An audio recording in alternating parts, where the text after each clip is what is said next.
Esta semana estaremos dialogando el tema de distribución de tareas y requisitos de mano de obra. Esto es parte del estudio de viabilidad técnica y aquí vamos a determinar cuáles son las necesidades de mano de obra y cuáles son las destrezas necesarias para la operación agrícola. Y por último vamos a estar hablando de las obligaciones patronales. Es importante que cuando uno está haciendo un estudio de viabilidad, específicamente en la área técnica, debemos preguntarnos cuántos trabajadores vamos a necesitar en nuestra finca y qué habilidades deben tener. Es importante también que debemos calcular, ¿verdad?, esa necesidad y esos costos de mano de obra y se debe estimar el salario que se le va a pagar a cada obrero agrícola o a cada empleado, que esto incluye vendedores, secretarias, operadores de maquinaria y sus obligaciones patronales con las que hay que cumplir. Para calcular esto también se debe hacer una descripción del trabajo que se piensa realizar. Ahora bien, el salario de las personas empleadas, por lo menos aquí en Puerto Rico, está regulado por la ley federal, Federal Labor Standards Act, o la ley de normas razonables del trabajo, lo cual, entre otras cosas, establece cuál es la cantidad mínima que puede cobrar un empleado. Y esto entonces se le conoce como el salario mínimo federal. En Puerto Rico se aprobó la ley número 47 en el 2021 que establece un aumento escalonado en el salario mínimo estatal. Empezaron con 8.50 la hora, 9.50 después, hasta 1 de julio del 2024, que en este caso, que fue la tercera fase del aumento, se estableció el salario mínimo en 10.50 por hora para todos los patrones y empleados no exentos cobijados por la Fair Labor Standards Act. ¿Qué pasa? Que este salario mínimo no incluía la industria agrícola, ni gobierno, salvo a corporaciones públicas que operaran como negocio privado. Ahora bien, como los trabajadores de la industria agrícola están exceptuados de los aumentos dispuestos en esta ley, pues los patronos agrícolas vienen obligados a pagar al menos 7.25 la hora bajo la normativa federal. El salario mínimo federal aplica, en este caso el 7.25 la hora, cuando las empresas generan $500,000 o más en ventas anuales o cuando la empresa también participa del mercado interestatal. Si no aplica esto, entonces el salario mínimo para los obreros agrícolas estaría siendo de 5.25 la hora. Claro está, existen otros trabajos más especializados que tienden a recibir salarios más altos, por ejemplo, operadores de maquinaria, soldadores, etcétera, que se le paga $10 o más. Conociendo ya el salario mínimo, debemos también conocer las obligaciones patronales. Estos son los pagos que el empleador debe hacer al gobierno en beneficio de los empleados. ¿Cuáles son las obligaciones patronales o cuáles son esos derechos que tienen los empleados a que se le pague? Primeramente está el seguro social, está el seguro obrero, el seguro por desempleo, el seguro choferil, vacaciones y días de enfermedad. Las primeras 4 obligaciones patronales se calculan a razón del 20% de la nómina. Hablando brevemente sobre lo que son las obligaciones patronales, tenemos el seguro social. En Puerto Rico es un 7.65% que el empleador aporta de lo que es el salario del empleado. Esto usualmente se divide en 2 partes. Un 6.2% va al seguro social para lo que es la jubilación y otros beneficios, y un 1.45% para Medicare, que es donde, ¿verdad?, el empleado recibe la atención médica. Tenemos también el seguro obrero. Este seguro cubre a los trabajadores en caso de que se accidenten, digamos con la maquinaria, herramientas, etcétera, o enfermedades laborales. El empleador contribuye a este fondo a través de la corporación del Fondo del Seguro del Estado en Puerto Rico. Tanto los próximos 2 seguros están bajo el Departamento del Trabajo: el seguro por desempleo, que en este caso la misma palabra lo dice, este seguro se paga en caso de que el empleado quede cesanteado. Tenemos el seguro choferil, que aplica a los trabajadores que operan vehículos y cubre accidentes relacionados con sus trabajos como choferes. Y por último, también tenemos vacaciones y días de enfermedad, donde los empleadores deben pagar días de vacaciones y días de enfermedad a sus empleados de acuerdo con las leyes laborales.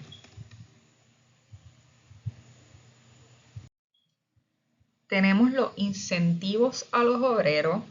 No es lo mismo un incentivo que una obligación patronal. La obligación es que usted tiene que hacerlo, pero el incentivo lo dice la palabra, incentivas al obrero, ya sea por su trabajo, ya sea por su asistencia, ya sea por, digamos, incentivos de fin de temporada. Hay muchos tipos de incentivos. Por ejemplo, el que le mencioné previamente, bonos por productividad. Tú pagas, digamos, un bono por la cantidad de producto cosechado, sembrado, por ejemplo, 50 centavos por cada caja de productos recolectados. También en bonos de productividad, otro ejemplo que pudiera darle es que si recogen tantas pacas de heno y las colocan en un almacén, pues van a recibir como paga un almuerzo. Tenemos también incentivos por asistencia. Si tú tienes, ¿verdad?, estos empleados y quieres que no falten, pues usted bonifica como usted desee, quizás le da una gift card, quizás le da un dinerito extra para que no falten en el trabajo durante un mes. O quizás en algún momento dado, no siempre tiene que ser dinero, puede ser, mira, hoy vas a salir más temprano, hoy puedes hacer tal cosa, usted decide. Incentivos de fin de temporada, usualmente son bonos o recompensas al final de la temporada de la cosecha para los trabajadores que han sido más comprometidos. Así que usted puede jugar mucho con los incentivos, además del salario que ya usted le está dando a ese obrero. Ahora bien, ¿cómo yo determino entonces la cantidad de mano de obra que yo necesito para mi agroempresa o mi finca? Primero que nada, yo necesito saber, ¿verdad?, cuál es el tamaño de la finca o el cultivo. Si es mayor extensión, probablemente sea una mayor la necesidad de mano de obra. Digamos, si usted utiliza tecnología, ejemplo, si utilizan ciertos tipos de máquinas, la cantidad de obreros agrícolas se puede reducir porque para eso están las máquinas.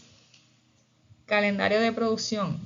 Hay tareas en la finca, como la cosecha, que requieren más trabajadores en determinadas épocas del año, mientras que en otras puede haber menos demanda.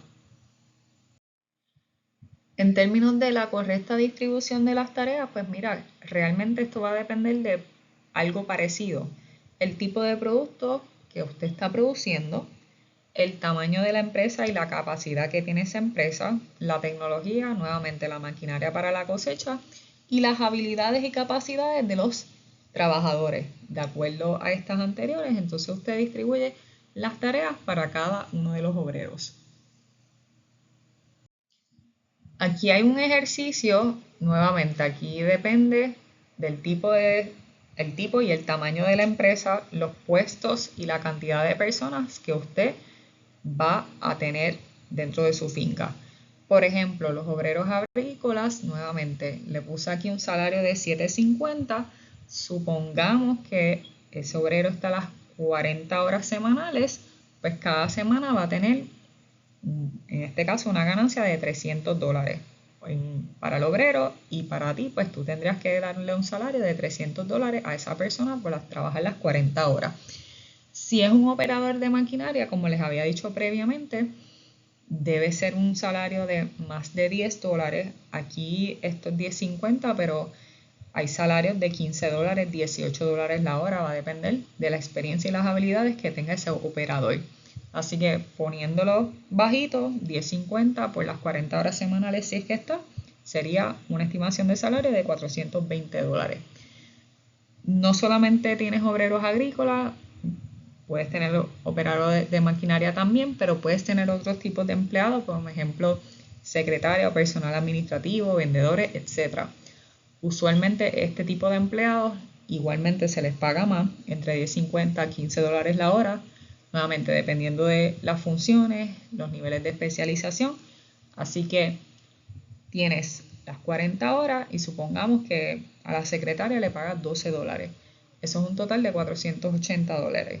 Así que usted va, nuevamente, depende del tamaño de la empresa, usted va variando el descripción de trabajo, qué tipo de trabajadores necesita y cuánto más o menos le puede pagar de acuerdo a su experiencia y su habilidad. Aquí tenemos un cuadro donde desglosamos diferentes tareas y requerimientos de mano de obra y se divide por diferentes etapas. Por ejemplo, vemos un cuadro de las tareas, cuánto tiempo tomaría, qué tipo de mano de obra se necesita, la maquinaria para hacer esa tarea y los materiales. Tenemos, por ejemplo, la solicitud de permisos, que usualmente para cuando uno gestiona, ¿verdad? O empieza una idea de negocio o un negocio en una finca, digamos, uno tiene que gestionar permisos que sí de construcción de infraestructura, permiso de uso de tierra, permisos ambientales. Y típicamente, ¿verdad? Pueden tardar 6 meses, un año, va a depender del permiso de que se trate. En mano de obra usualmente es el dueño, así que no se necesita alguien como tal fuera de usted. Usted decide si se paga o no se paga. No necesita maquinaria y los materiales mayormente son formularios, documentos legales, etc. Ya para las prácticas de establecimiento del proyecto va a depender qué es lo que usted va a tener, qué tipo de cultivo usted va a tener. Por ejemplo, preparación del terreno, quizás sean 3 días, un ejemplo, ¿verdad? Quizás usted necesite un operador diestro y quizás 3 no diestros, que más necesita maquinaria, arado, materiales fertilizantes, herbicidas y así sucesivamente. Por cada uno de los pasos para establecer el proyecto, usted va poniendo cuánto le tomaría, qué tipo de mano de obra y cuántas personas, las maquinarias que necesite y los materiales. Luego pasamos a las prácticas de producción, que en este caso, pues, por ejemplo, control de plagas, cuánto tiempo se tardaría, si es un obrero diestro o no diestro, qué tipo de maquinaria y nuevamente los materiales. Y al final tenemos las prácticas administrativas, que aquí podremos poner, por ejemplo, si usted hace la gestión financiera, quizás es ¿verdad? Usted como dueño o quizás usted contrata a un administrador que necesita pues computadora, materiales software, papelería, etcétera. Así que esto simplemente es un desglose de tareas y requerimiento de mano de obra por las diferentes estaciones que pasa para que usted pueda llevar a cabo, ¿verdad? Esa producción que vaya a tener durante ese año, digamos. De acuerdo al tipo de trabajo que se haga, usted simplemente pone los obreros que tuvo, cuánto le va a pagar por hora, el número de horas estimadas que va a tener por día y cuánto va a ser el salario total. Esto simplemente es para determinar los salarios a pagar por el tipo de trabajo que va a hacer cada uno de ellos.